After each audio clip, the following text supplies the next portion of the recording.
Matt Poppert, thank you for joining us, man. Thank you. Thanks for having me. This is, I don't mean this in any offense to any of the other guests that I've had on. We've had some great guests with incredible insight and experts in their field, but this is one of the episodes that I've been looking forward to since I decided to go down this journey.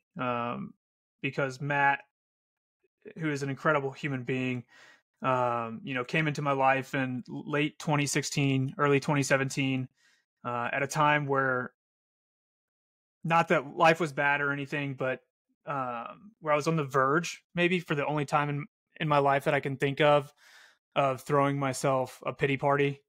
And not that anyone in my life or Matt would have ever known at the time. I held it together pretty well, but Matt came into my life during that time and just provided a great amount of insight without ever speaking about me or towards me, just life in general. And he has a great perspective, and I'm just excited to share that today. So Matt, thanks for being here, and can't wait to share that insight with those that listen to the podcast.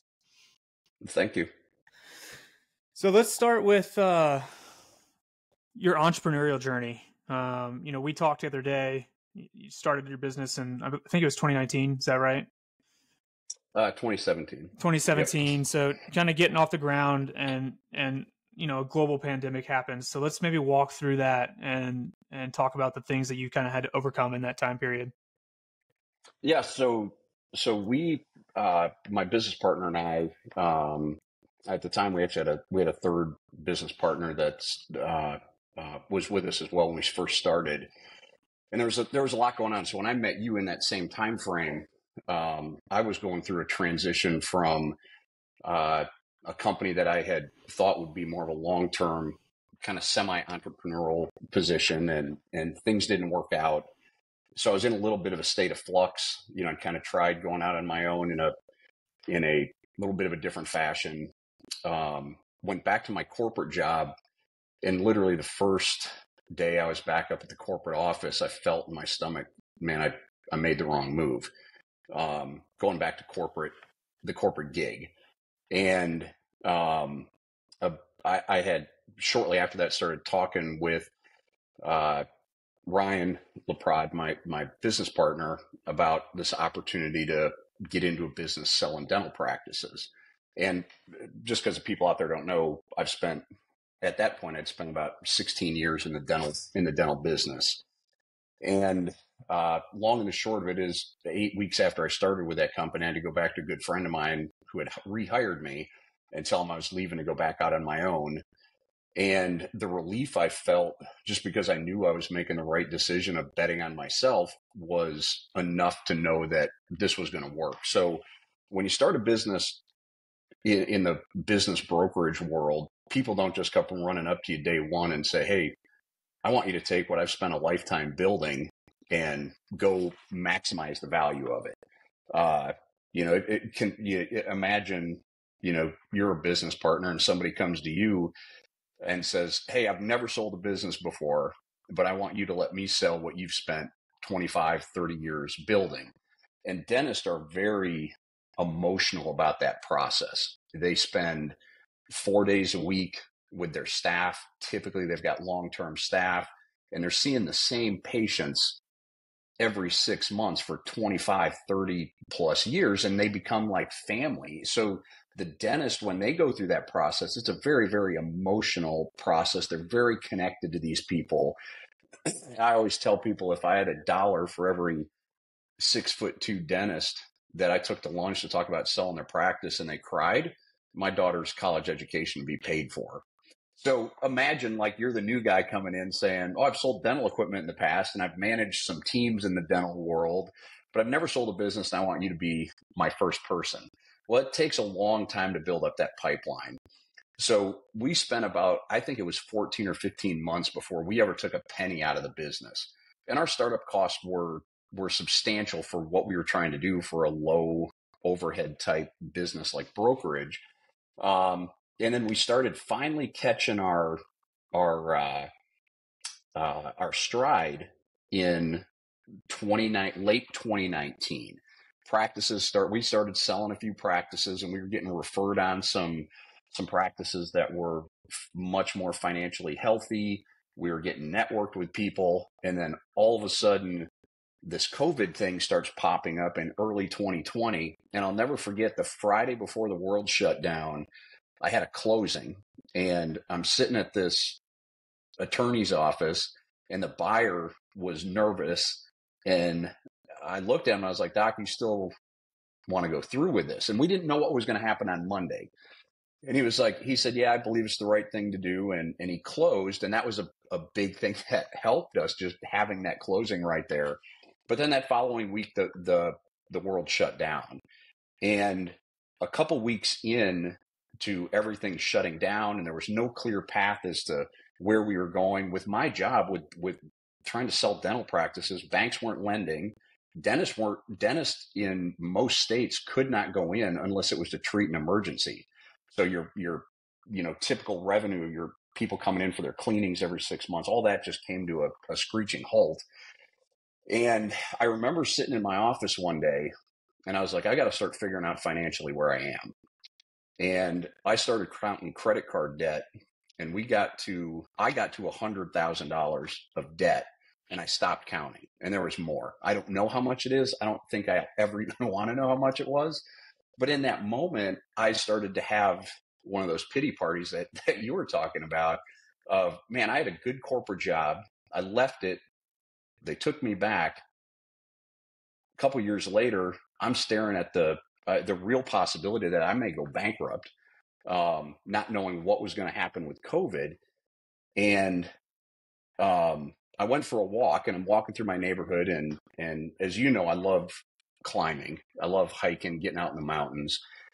And there's some hills in my neighborhood. And as I'm coming up this hill, feeling bad about myself, wondering if I should sell my portion of the business or more like give it away, because there was no real value in it at that point. I was reminded about a hike I'd done with my brother back about 10 years earlier. We climbed Mount Whitney, which is the highest peak in the lower 48. And there's a few false summits when you're climbing that mountain, and you're climbing up and you're up above 14,000 feet. It's hard to breathe. And he and I did it. We did it in one day. We summited up the mountain in one day. We went up there pretty fast, which was a lot from a cardiovascular standpoint. And we saw what we thought was the summit. And we get there and we're like, man, this isn't it. And we look up and we're like, okay, the summit's right over there. So we hike whatever that was, another 750, 1,000 meters. And we get there and it's another false summit. So long story short, we keep having these things of, man, I don't know how much further I can go without succumbing to altitude sickness or whatever was going on with us. And then long story short, we finally get to that summit and you're like, man, I could have kept going. I could have gone another mile. Like the mental relief, and that's all it was between our ears of how much further can you go. And I thought, you know what? That summit of breaking through with this business and really making this business become profitable could be right around the corner. And when we get through this COVID thing, which, we were confident at some point we were going to pull out, that we would be able to do that. And, from there, we came out of COVID and it shook some things loose in the dental transitions world. Some doctors that had been considering retiring after having that break, called us back up and said, hey, we're ready to list. Let's get this thing going. And it's just been an unbelievable journey since then. But had myself or my business partners at that point tapped out, it would have been a radically different outcome. So yeah, that was kind of how we came in, started to get a little bit of business going, and then just kicked right in the teeth. But thankfully, we stuck with it. We kept driving, kept grinding, and we're able to come out on the other side of it. Yeah, I want to stay there for a minute, because an image that has always stuck in my head, and I probably saw this when I was a child, was a miner mining for gold, and he's dug this long tunnel, and he finally gives up, and it's just, right on the other side. If he would have just knocked one more time, he would have finally struck gold. And there's this whole idea in society of know when to hold them, and when to fold them, right? Cut your losses, before you get too far. What in your mind at that point in time was triggering you to keep going and not saying, "Hey, I can be successful at something else.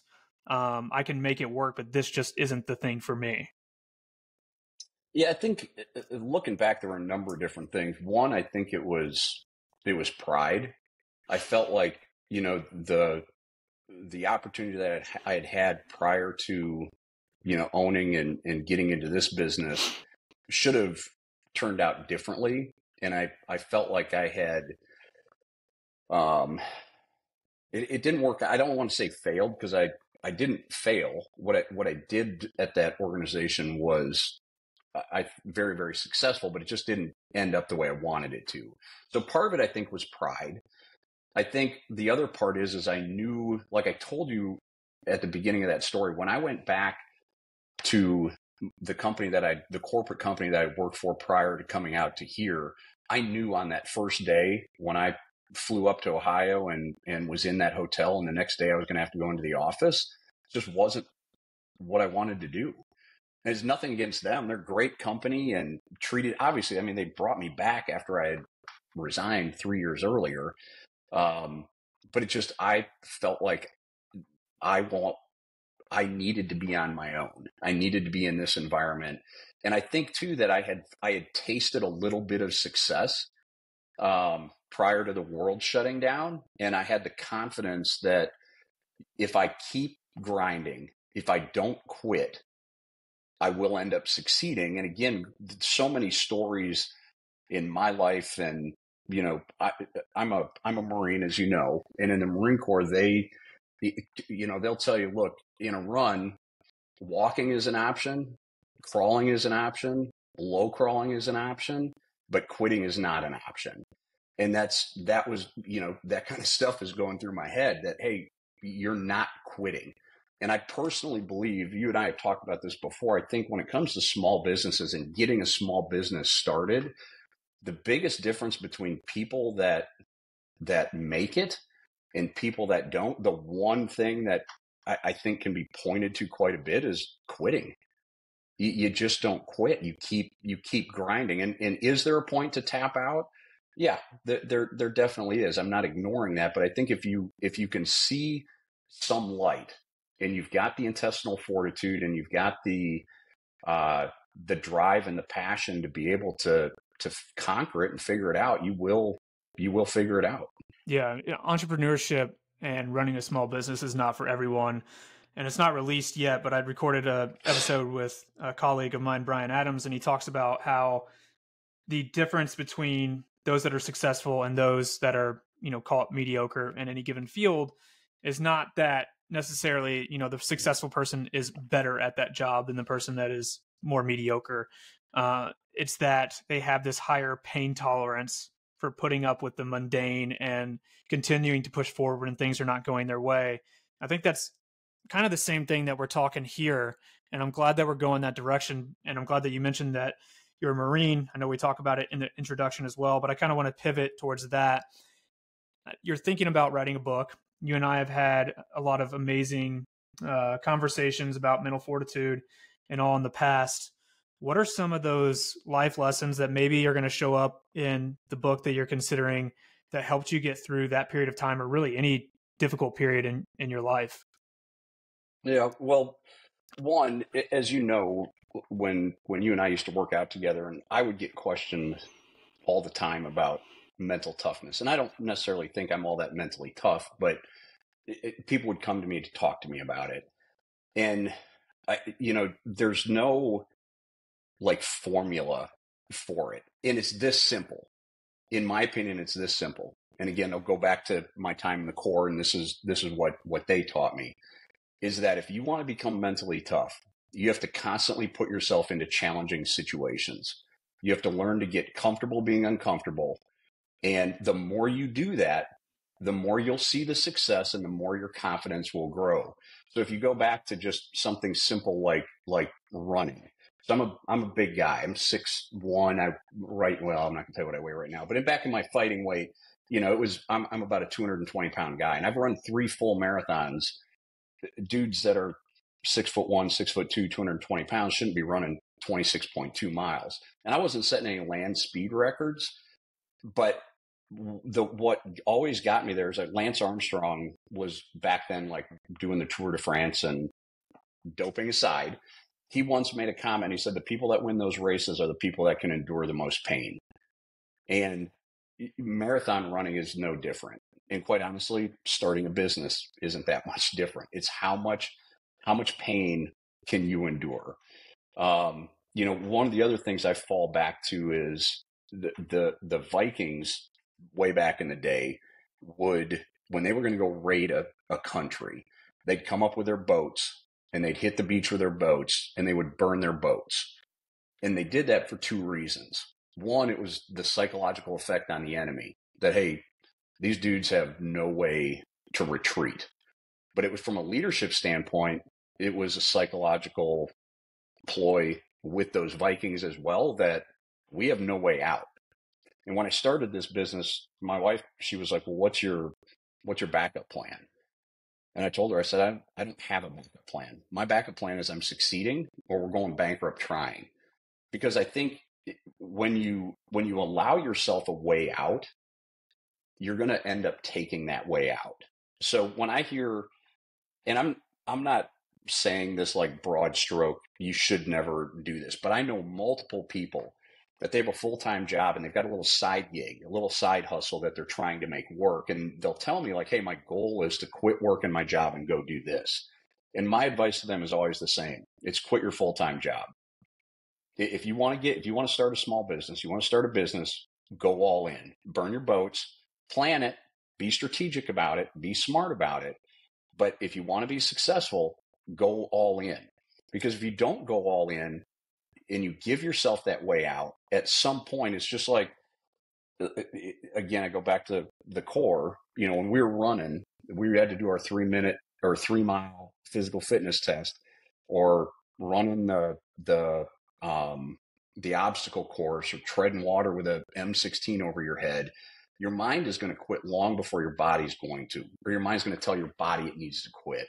And I think when it comes to the endurance of running a business, it's very similar. You get bogged down with the day-to-day, the mundane, getting kicked in the teeth, getting doors slammed in your face, partnerships that don't work out. And you want to so there's days you just want to cash it in. Say, I'm done.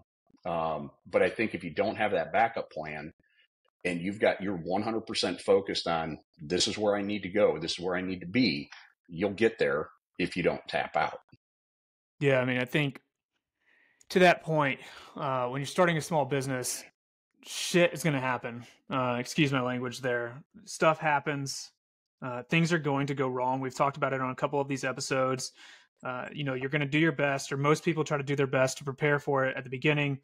But risk is what lies ahead of or beyond, the things that you've planned for.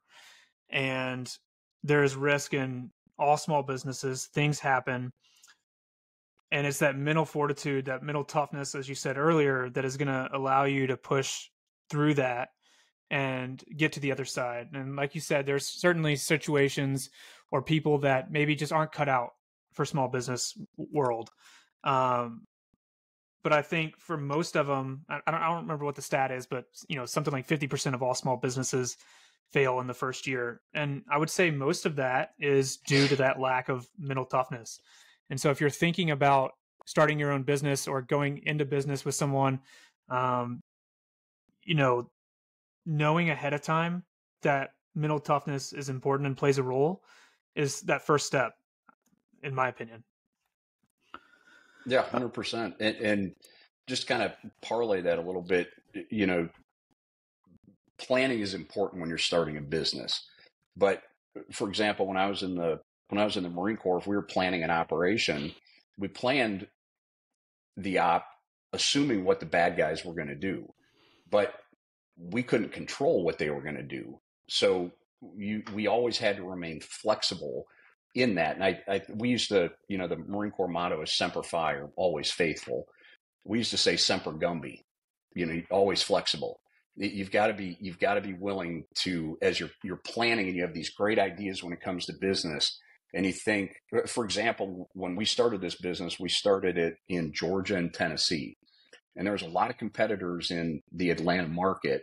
It's obviously a much bigger market, but we assumed that because there were so many more competitors in Atlanta than there were in Nashville, that Nashville would take off and kind of be the epicenter of our growth. And it ended up being the complete opposite. We had to make some adjustments on a number of different things because of that. So I think just, yeah, you have to understand that, hey, just because I have a plan doesn't mean it's going to play out that way. And that's why you plan short term and then you plan long term, but understand that long term goal could end up changing, and the path to get to that goal could end up changing along the way as well. Yeah, absolutely. So let's switch gears just a little bit and start talking about some of those life lessons that hopefully show up in the book that I look forward to reading one of these days. The first one that you've already brought up, and I think, if I had to sum up Matt Poppert in 2 words, comfort kills. Why is that? Yeah, well, I think, and again, so the Marine Corps, we used to always say, hey, we can do more with less, and we kind of prided ourselves in living a somewhat Spartan type life. The unit, I was in 2 different units in my time in. One was an anti-terrorist security unit over in Japan, and then when I left that, I ended up in an amphibious raid unit. So we putzed around on 14-foot rubber Zodiacs and would do clandestine. We trained in clandestine raids. So park a ship 20 miles out, and in the middle of the night, we're zipping out in our rubber Zodiacs and hitting the beach. So when we were training, I was thinking, I'm in Southern California, I'm at Camp Pendleton. Well, let me tell you something. The Pacific Ocean in September and October is not a warm place to be. And we would purposefully, like our platoon sergeant, this guy by the name of Staff Sergeant McLeod, who, if you've ever seen Heartbreak Ridge, was kind of like Gunny Highway in that movie. And we go out there one day to do what he called Motor Appreciation Day. So big surf, and we're in these 14-foot rubber Zodiacs, and he's saying we got to paddle through the surf zone, which is impossible to do in a 14-foot rubber boat. So me and one of the other squad leaders in the platoon were the 2 highest qualified swimmers in the platoon. So he gets us some fins and an old school UDT vest. So it's this rubber vest you throw over your head, and there's a CO2 cartridge. So if you get yourself in trouble, you pop that and it'll inflate and you can float. Strapped around your midsection and then goes over your neck. Well, we get into the surf zone and we break through 3 or 4 waves, and all of a sudden I sense something wasn't right. So all of a sudden I get stuck in this wash machine cycle, and this wave is just picking me up and slamming me back down. And my buddy Chris is headed back to the beach, and I'm like, dude, see a shark? Like, you don't leave your swim buddy. And Chris and I were to this day very, very good friends. And long and the short was I was caught in a riptide. Meanwhile, the entire platoon is trying to paddle out to the surf zone and just getting the ever living shit kicked out of them in this surf zone. Boats getting flipped over. So all that's going on. I'm out in the water probably 45 minutes, maybe longer. And by the time I get back in, I've lost my UDT vest. Like, the riptide literally ripped that UDT vest off me, and both of my fins. And miserable, cold, wet. And I get to the beach, and McLeod's like, Poppert, I thought we lost you. So, well, Staff Sergeant said, I got caught in something. I think it was a riptide. And he's like, where's your fins and UDT vest? And I was like, Staff Sergeant, I have no idea. He said, the tide ripped it off. And he's like, you're paying for that. And the dude walked away. But it's just stories like that where you're just constantly compromising yourself, putting yourself in those situations where you take and say, okay, and this goes back to, we used to say the more you bleed it, or the more you sweat in peace, the less you bleed in war. And we trained hard. And the whole point behind that was the more miserable you are now, and I shouldn't say that, the more you're challenged now, that by the time you actually get to a situation where this is going to be needed, it should be easier. So the more, when you're training for some type of a competition, like I like to make myself miserable in those types of situations, train hard and push myself beyond that. So when you get to the actual event, it's easier.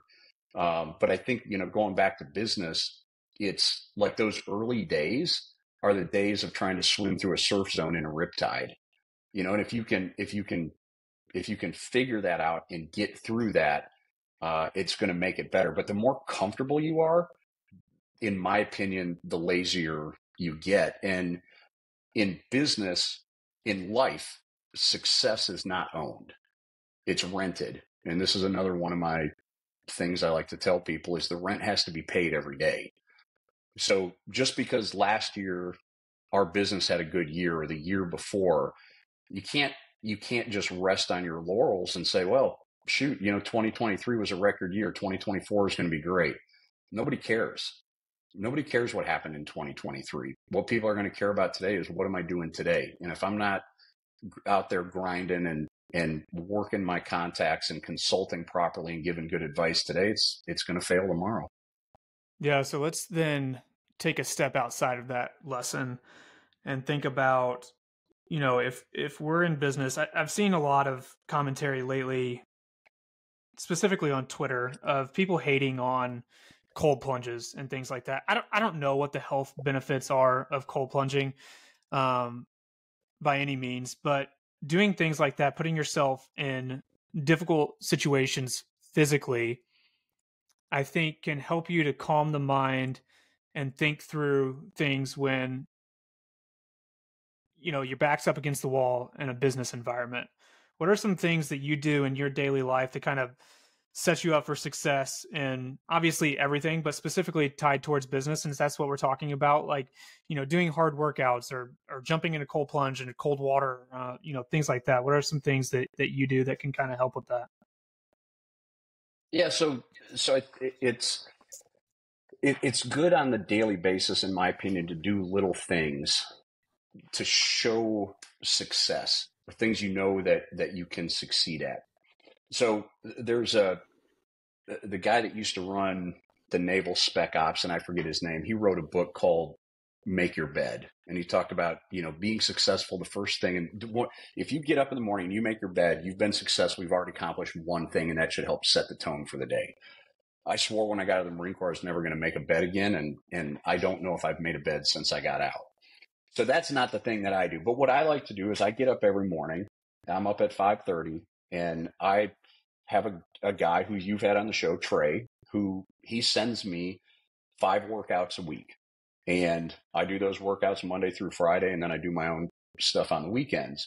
Well, Trey is not the kind of guy that's just going to give you workouts that make you feel good about yourself. He understands that you have to, well, and here's another one of my things, you have to do what you hate, right? If you want to get better, you have to do what you hate. And for example, I'm a big guy.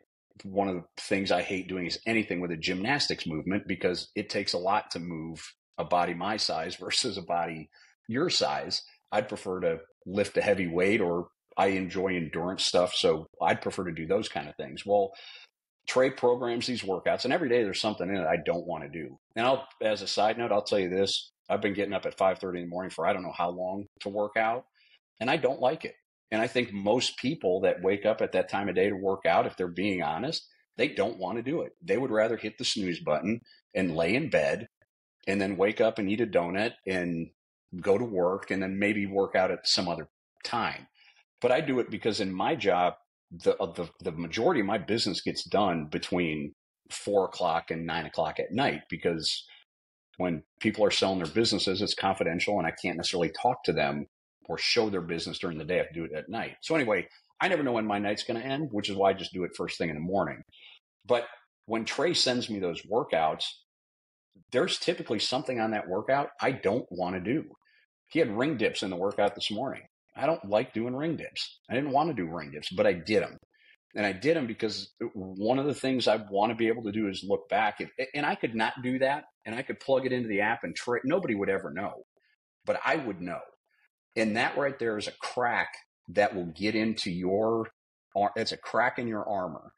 Because if you cheat in that workout, or if I cheat in that workout, I believe that correlates back to what I'm going to do on a on a basis. So like when I open my database up, my CRM up, and I see people I've got to follow up with today or things I need to get done today, there's always something on that list I don't necessarily want to do. And I'm not super excited about making this phone call or having to send this email or whatever it may be. But in my opinion, it makes it easier if you're disciplined in doing all the little things in your personal life. It will translate over to the business world as well. And it just teaches you that, hey, I didn't want to do those dips this morning.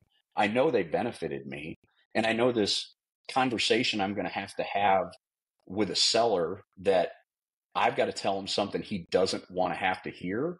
It's going to be it's going to be good, and it's going to be for the best for him, which is going to end up being the best for everybody in that scenario. So I think doing little things that in being held accountable by somebody, because again, if I just programmed all my own workouts, I'd do what I want to do. So I think having somebody in your life, and this doesn't necessarily, I'm not saying like you have to do this in a workout environment, but having something in your life that forces you and holds you accountable to doing the things that are tough and that you don't necessarily want to do is important to create that mindset. Yeah, it's one of the things when I started out my corporate career as a CPA. You have your beginning trainings and things like that, and they had a speaker come in, and he had this whole idea of eat your frog. So frog being the things that you don't want to do, tackling that first. Is that something that you recommend when in terms of starting out your day, doing those things that you could push off, you could decide to not do them until later in the day? Do you recommend knocking those out from the get-go, or is it more like starting out with early wins, like making your bed, right? Like you don't want to do it, but that's pretty easy to do. Yeah, I don't know. Like, I think the philosophy there, I understand that philosophy because you're probably more, nothing bad's gone, nothing's happened in a bad manner at that point. By tackling the tough stuff, it's going to maybe help you get through that or be more enthusiastic when you're doing that.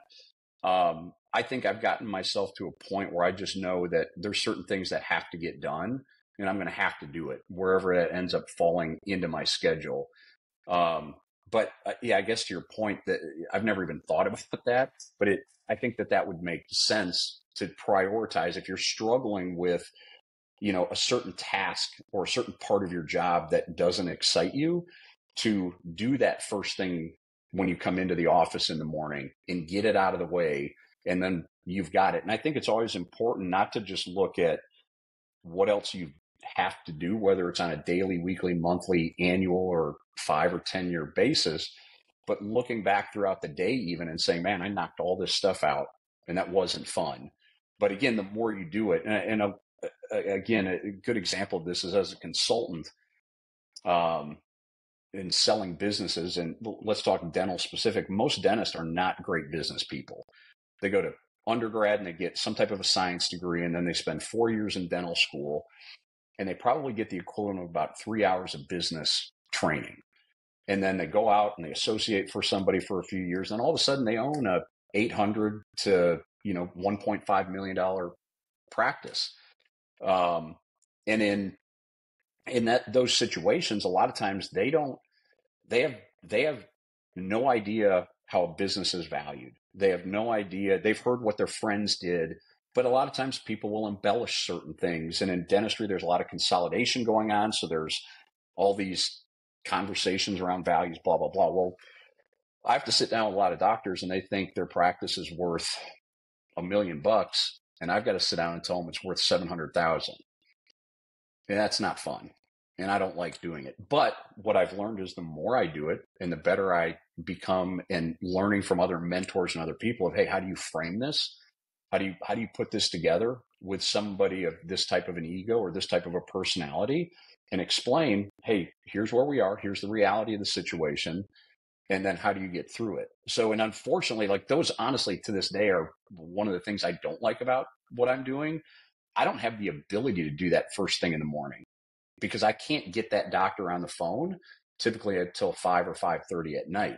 So I guess I'm babbling here, but going all the way back to what you said, I think conceptually it's a great idea. But is it something that I do? No. One, I've just conditioned myself, but two, I don't really have the opportunity to be able to do that either.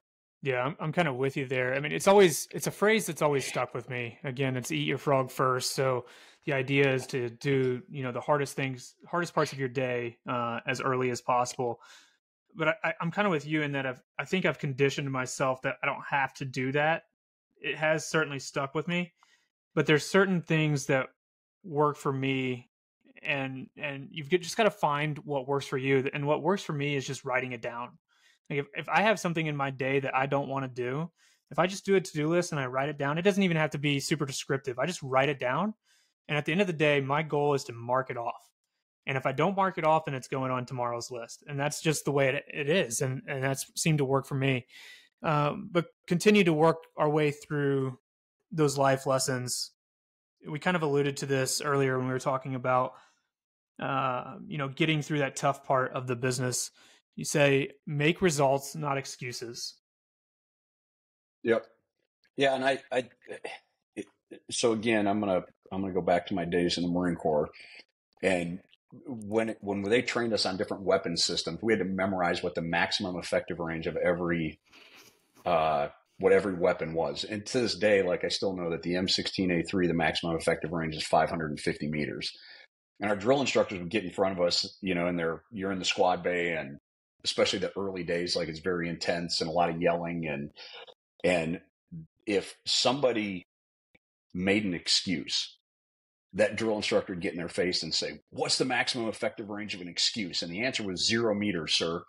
And the point of that is excuses are not acceptable, right? And it goes back to ownership and understanding, why am I where I am? And if, in my personal opinion, if you make excuses, again, you give yourself a way out. You give yourself the opportunity to compromise. So when I'm doing something in my job, if I make a mistake, which I make mistakes, everybody, no matter what your profession is, you're going to make a mistake.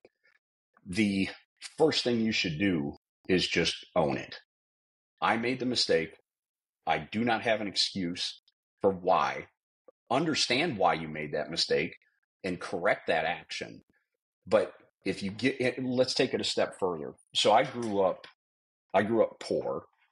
I grew up in a house where I had a brother who was less than 13 months older than me. And we went to a very small school. My older brother is very intelligent.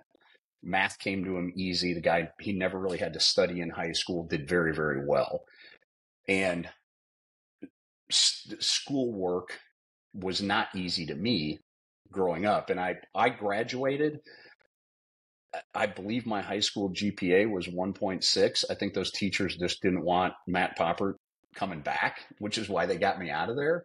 But I used to make excuses that, hey, well, Dan's just smart. He doesn't have to put this effort in. I'm dumb. I was told I was dumb. I was told I wasn't intelligent. I was told all of these different things. And instead of just owning it and working harder, I allowed that to get into my head and it make me think that, hey, I'm not all that smart. And it would allow me I would make excuses about it. And it was when I got into the Corps that I learned very quickly that, hey, you can be whatever it is you want to be. You can figure out how to get to these different milestones. But the first thing you've got to do is take ownership of who you are. Go back to working out. Like in the Marine Corps, the physical fitness test when I was in was a 3-mile run. And you had to do it in under 18 minutes to get 100 points. To get 100 points in the sit-ups, it was 80 sit-ups in 2 minutes. And for 100 points for the pull-ups, it was 20 20 pull-ups, unbroken, 20 unbroken pull-ups. Well, I sucked at pull-ups. I could run. I was overweight. I was a diet private in boot camp, and I could run while I was weighing. I think I went to boot camp at 255 pounds. I was still running like 22-minute 3-mile runs, and after I lost that weight, I was running sub-18s.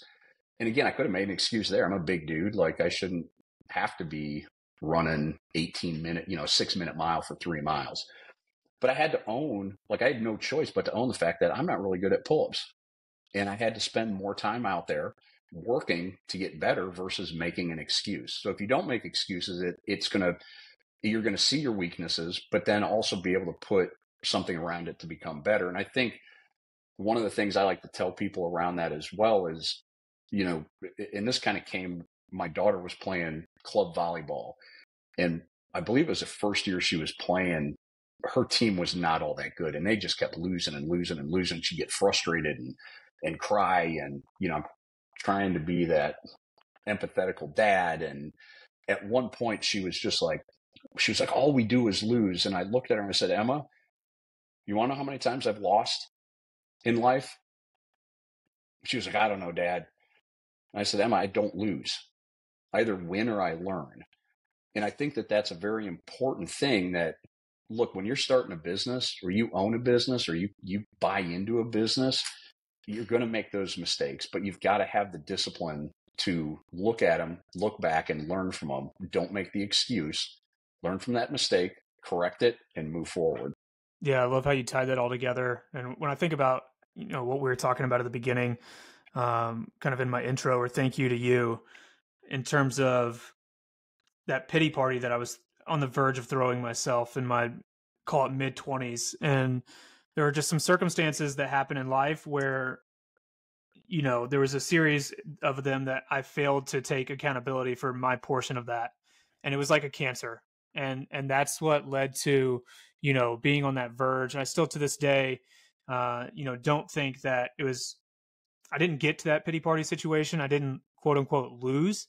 It was certainly a learning experience, but the more that you allow that cancer or that lack of accountability or that ownership into your life, the more that it takes hold and the closer you get to that, kind of losing situation. So I love the way that you tied that in. And you mentioned discipline. So it leads me into one of my next points that you and I talked about in terms of, the titles of your book. Motivation gets you started. Discipline keeps you going. Let's talk about that for a little bit. So I hate the word motivation. Absolutely hate it because it's a feeling. It's not results oriented. But sometimes you do need that emotion to get you going. And I would, people that'll be like, they'll come up and be like, hey, Matt, I'm going to start this workout program and I'm motivated and blah, blah, blah. And I'll look dead in the face and say, look, man, what are you going to do the first time somebody has you doing, overhead squats and 800-meter sprints in between those overhead squats, and you hate squatting and it's 90 degrees outside and you're sweating your tail off. Motivation is not getting you through that. 100%. Just like go back to even getting up at 5:30 in the morning. There's nothing motivating me to get out of bed at 5:30 in the morning. It is 100% discipline getting me out of bed at 5:30 in the morning because I don't like it. It's discipline that gets me through doing those types of workouts. And what that boils down to again, and I think that working out or athletics are a metaphor of life. And again, going back to getting in the gym, if you're doing those things in the gym that you hate, or for me personally, if I'm going in the gym and I'm doing those things that I don't like, that correlates back to the discipline that I need to make the phone calls I need to make, or go to the networking lunches or dinners or events that I need to be at that are going to help me expand my network to drive more business. But it's a thing of discipline. Discipline is what kicks in when you don't want to do it. And there are a lot of things in business in relationships, in life, that you don't want to do, but you still have to do. And you have to do it with the same amount of enthusiasm. And it doesn't mean, look, you get exhausted, you get tired. And then there's some days I get into the gym and I'm going through the motions, but I'm in there. It is more important for me to be in there and go through the motions and at least get through that. But I do believe that correlates back to life. If you just the people that are motivated to work out are the ones that start on January 1st and they quit on January 15th. And the people that are motivated to start businesses are the ones that start a business and are failing within a year. If you go into any situation, you have to go in with the discipline that even when things start going bad, that you're going to continue to see it through. You're going to figure out how to continue to drive and get through that next obstacle. And that doesn't come from motivation. And I see it all over the place. You look on social media and people are trying to motivate you to start something that's eventually going to fail. And I think that you have to, as you're looking at business and starting a business or being an entrepreneur, and starting a business is just the first part of it, right? You've got to start that business. You've got to solidify that business. You've got to grow that business. And you got to figure out how you're going to get out of that business. But each stage of that takes consistent discipline to take it from one stage to the next.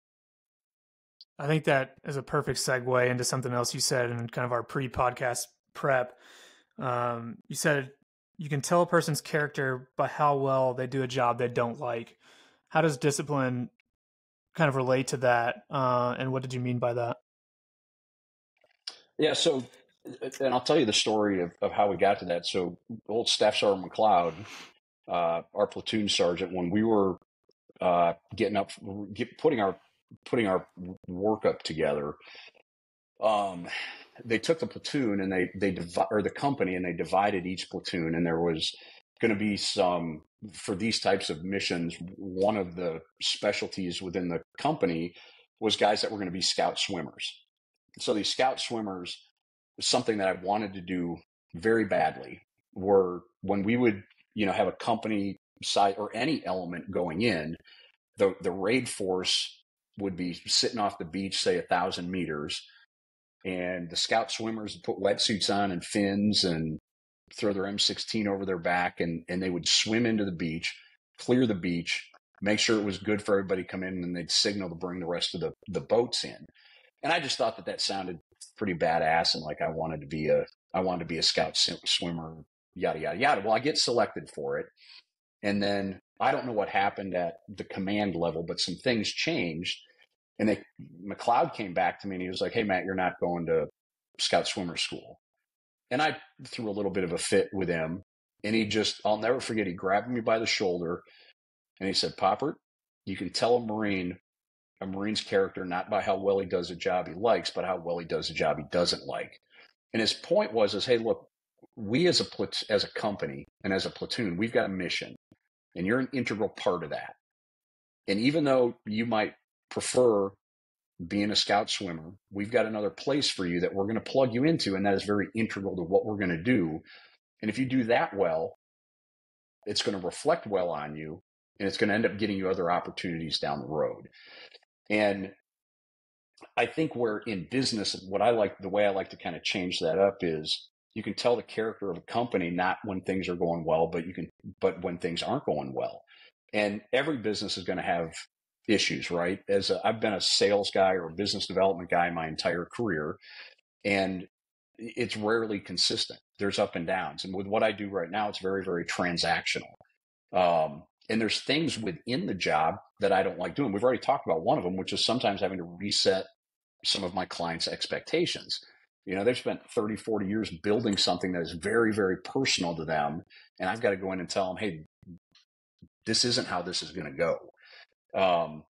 But vice versa, when we make mistakes, we make financial mistakes, that character is going to come through. The other thing I always like to say along with that, and we've said this from day one, is it's never wrong to do the right thing. And it sounds very simplistic, right? But when you're in business, you have opportunities to do things that aren't necessarily the right thing that could financially benefit you or financially not benefit you by you keeping your mouth shut or ignoring something. But again, integrity is a huge, I will not compromise my integrity. And that just goes right along with it that,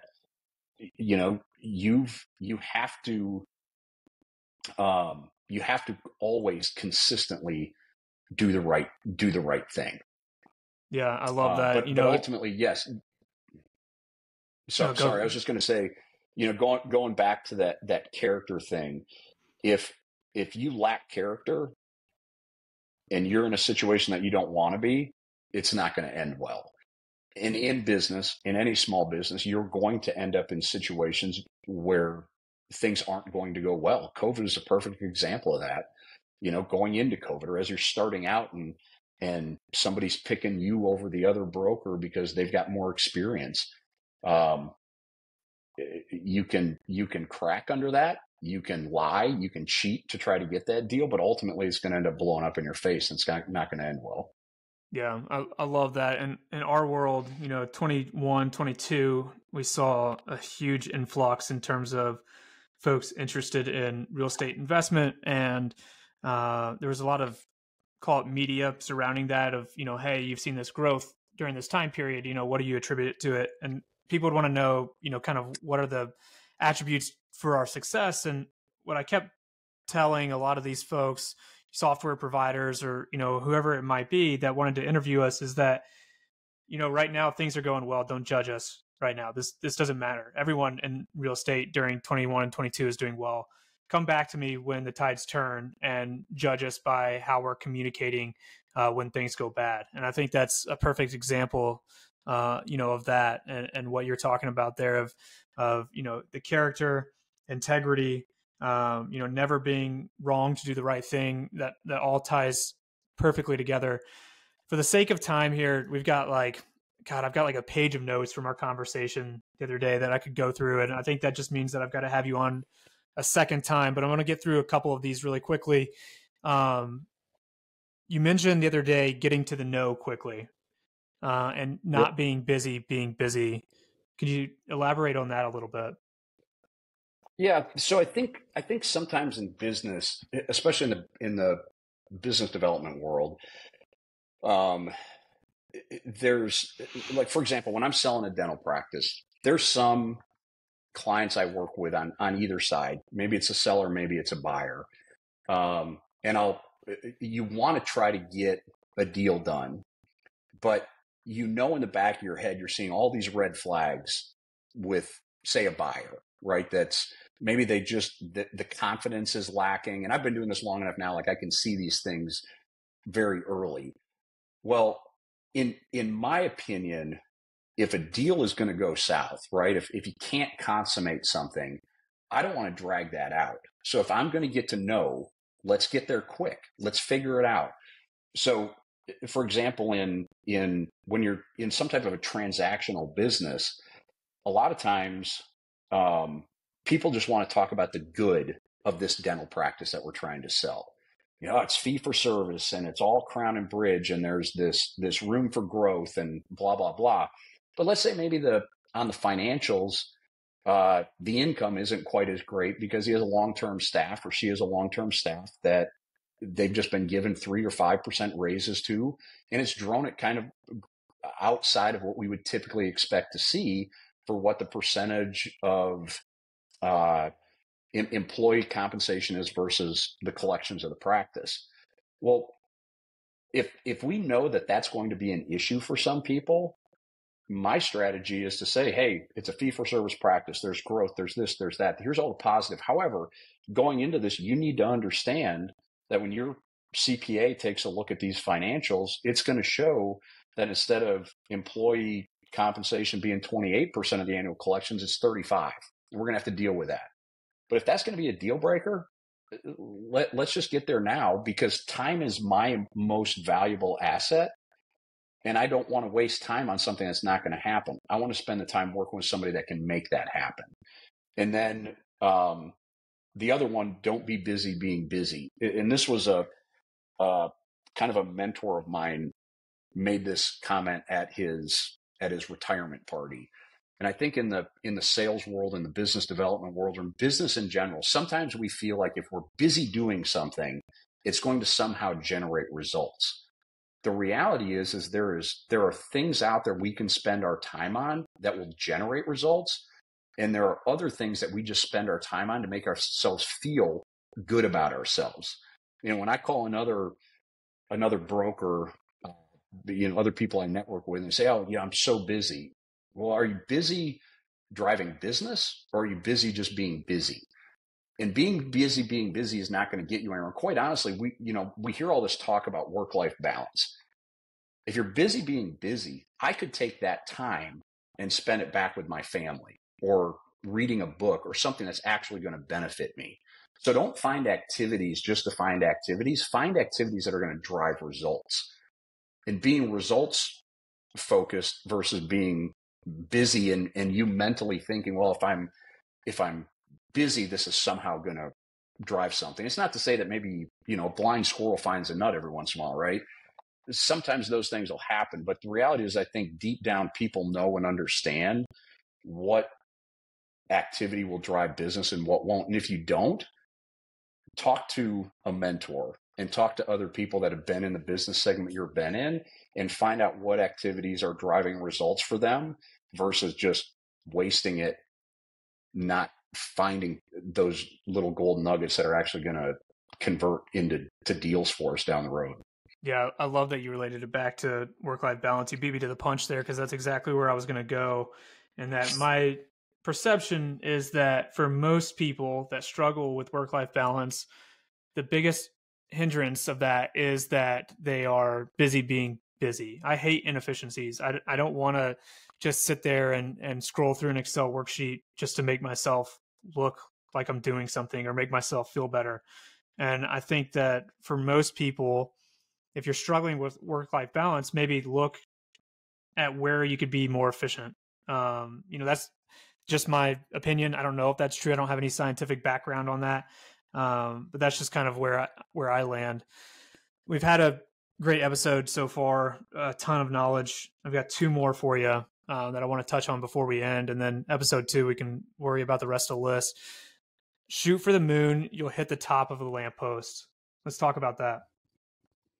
Yeah, so that was actually given to me. So I went to a very small school, but I was very fortunate. It was a small prep school that was attached to a college, and the college wrestling coach was a guy by the name of Ben Peterson. He was a 1972 Olympic gold medalist, and our wrestling team got to train with a college wrestling team. And I'd known Ben was kind of part of our community. I'd wrestled in multiple little tournaments that he'd put on every year. Well, he recruited a guy to the school by the name of Mike Houck.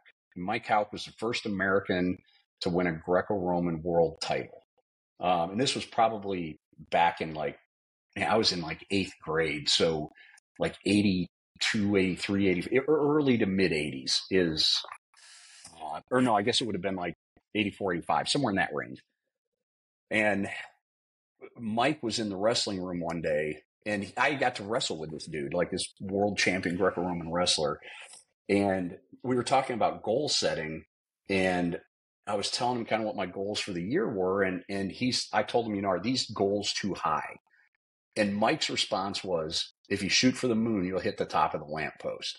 So he was saying, set them high, but understand some of these things may not be fully achievable, or at least today they may not be fully achievable.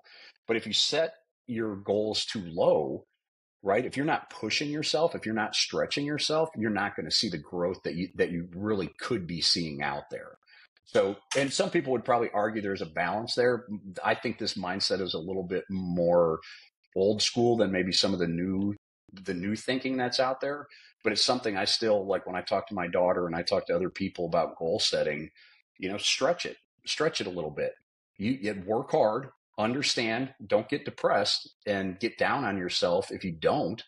But if you set it higher, I think there's a higher probability you're going to end up being able to push yourself and get to maybe even higher than what you thought. reasonably possible, what other people thought reasonably possible. Yeah, I completely agree. I talked about this a little bit on the episode with Allie Potter. I think it was maybe episode 2 or 3. In that, at the beginning of 2023, I did a vision board with my fiance. She loves vision boards, so kind of same idea of goal setting.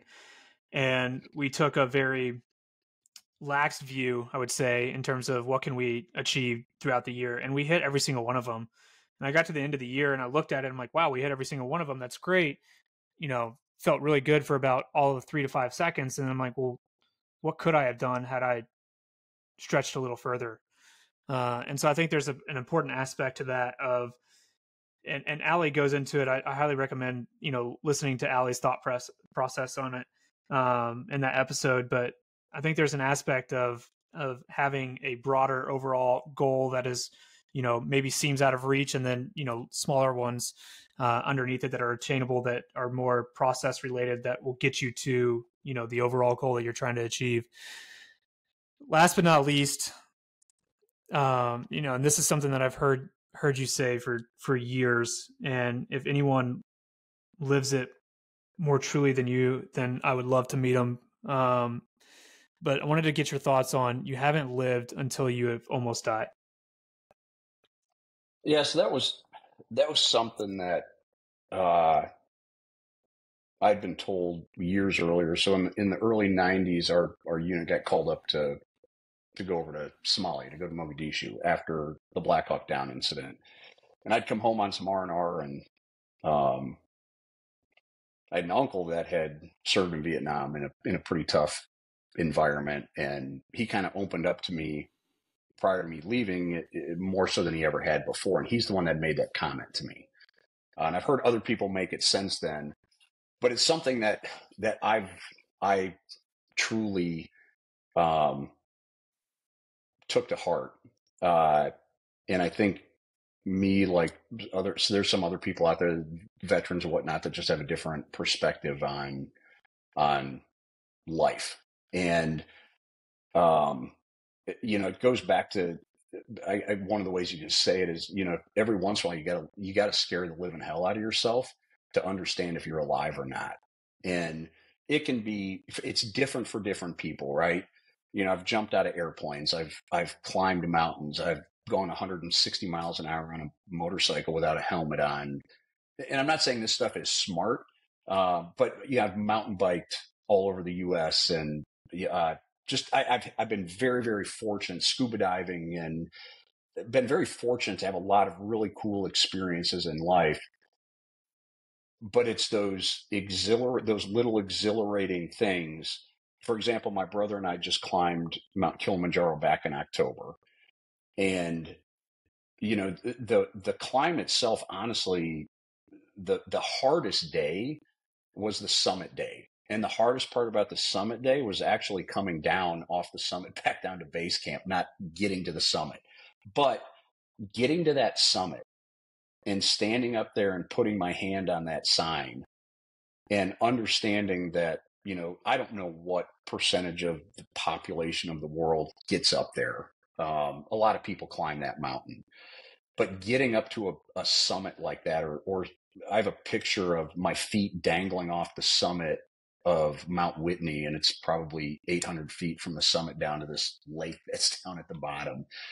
But those moments of sitting like on those summits, and understanding that these are the things that are enlightening to me. It's even a weird form of meditation. Maybe it's very grounding. But other situations, go back to the time I was caught in that riptide. Like I'm not going to lie to you. I thought it was curtains for me that day. I did not think I was coming out of that ocean. But coming out of that ocean and understanding that, hey, that was close, man. Like that was hairy. That thing could have gone totally different. Gives you a different perspective that every day is another opportunity to do something. And, none of us are guaranteed tomorrow. And I've got friends that are a lot younger than me that aren't with us anymore. Guys my age are having heart attacks, dying. We live in a crazy world where there's active shooters. Those people that went to the Kansas City Super Bowl celebration a couple of weeks ago, that lady that didn't leave there, she anticipated living the next day. But we don't know. And I think we have this very, very short period of time in life where we get to live. And I think it's very important to find those opportunities to go out and live, not just go through the motions of doing it. You get an opportunity and, you're at a place where you can go climb Mount Kilimanjaro, go climb it, go in it. I talk to all these people and they're like, oh, I want to go to Italy and I want to go to Spain, and go to those places. One, don't just talk about it. For God's sake, go do it.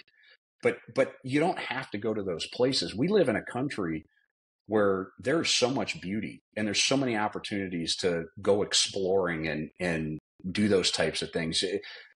Down here in the Southeast, I've met more people that they're like, oh, we go to Destin every year for our family vacation.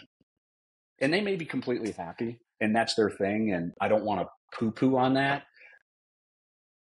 But the Grand Canyon's a 3-hour flight from Atlanta. And it's one of the most beautiful and amazing places in this world. And it is a challenge hiking down into that thing and hiking back out. Go see the Grand Canyon. Go hike Mont LeConte up in the Smoky Mountains if you're living here in the Southeast. People, this is one of the things I hear, and it kind of drives me batty. But when people find out I'm a Marine, they'll say, oh, I was going to join the Marine Corps, but. And there's a number of different ways I can take what goes through my mind when I hear that. But I'm using this as an example. If you wanted to be a Marine, you would have joined the Marine Corps. If you want to go climb a mountain, you'll go climb a mountain. You want to learn to snowboard, you'll strap a board on, you'll figure out how to get down that mountain. So if you want to do those things, if you truly want to do it, figure out a way to go do it. So the same discipline we talk about with working out or owning a business, when it comes to life, and this goes, the work-life balance thing, right? Which sometimes drives me crazy because when you own a small business, there's very little of it. If you're really driving it, especially in the first years. And I listened to your podcast with Trey, and he talked about seasons. And I think that that's very, very true. But coming back to this, if I've got to sacrifice the amount of hours a day in a week to make my business successful, I need to find a way to be able to enjoy that success as well. So for example, when I climbed Kilimanjaro this past October, that was a 2-week trip. I've never taken a 2-week vacation, but I was able to, through owning a business and having a business partner that could help cover for me and support me to be able to do that. So, I'm back now and I'm working 60, 70 hours a week, and people are like, oh, you have no work-life balance, but maybe it's different, right? But man, go find those things. I know you and I've talked about this way back in the day when you were younger, but man, you get opportunities. You're only young once, right? I'm 52 now. I've got 4 orthopedists on call. The Peachtree Orthopedics here in Atlanta probably should name an MRI after me with all the money I've spent on it. At some point, I'm not going to be able to do these things. But for God's sake, man, when you have the physical capacity to do them, don't wait till you're retired and you're 70 years old. Go out there and do those things. And again, I think it will help also enlighten you to what you truly can do. And you're not going to almost die if you're living too cautiously. And again, literally, I'm not telling you to jump off a cliff and cliff dive from 110 feet if you don't know what you're doing, but go out and do something that's going to get your heart rate up. Go out and do something that's going to scare you. And the more you do that, the more, again, this goes back to mental toughness, being able to be calm in a stressful situation. Those are the things that you learn from those types of scenarios. When you're hiking and you come around a corner and see a bear, it's going to get your heart rate up. And I'm not telling you to go find a bear, but these are things that have happened. I hate snakes. I can't tell you how many rattlesnakes I've almost stepped on but it gives you that adrenaline boost, man. It reminds you, hey, man, I'm alive. Again, can I be a goofball and correlate it back to business? Yeah, there's a lot of rattlesnakes out there in the business world, and you got to make sure you don't step on them. But anyway, I'm probably going over a little bit here and rambling, but no, that is a part of my ethos, and I until the day I die, I will continue to try to find things that exhilarate me, get my heart rate up, and scare me. If it's not scaring me, why am I doing it? Yeah. And again, I like to sit on the beach every once in a while too, but I'd prefer to be hanging off the side of a cliff or hiking into a desert, finding those types of things. Yeah, amen. And there's a time and a place for rest and beach as well. There's no doubt about that. But if you're ready to run through a wall, like I am, if you're listening to this, you feel motivated. Don't forget that 30 minutes or so ago, Matt and I talked about discipline and how important that is. Apologies for running longer on this one, but it was important to hit on, I think, the topics that we did. We got to some of them a little too late, and that's on me. But one thing I can promise you is that I will do my best to get Matt on here again, and we'll have a follow-up episode to talk about some of these topics that we talked about today more in depth, and then the other, call it 3/4 of a page of notes that I still have. So Matt, thank you for the time today, man. It was exactly what I expected, and then some, and I can't wait to have you on again. No, thanks, Jared. Appreciate it. Humbled to be on, and looking forward to watch your continued success. Appreciate it, man.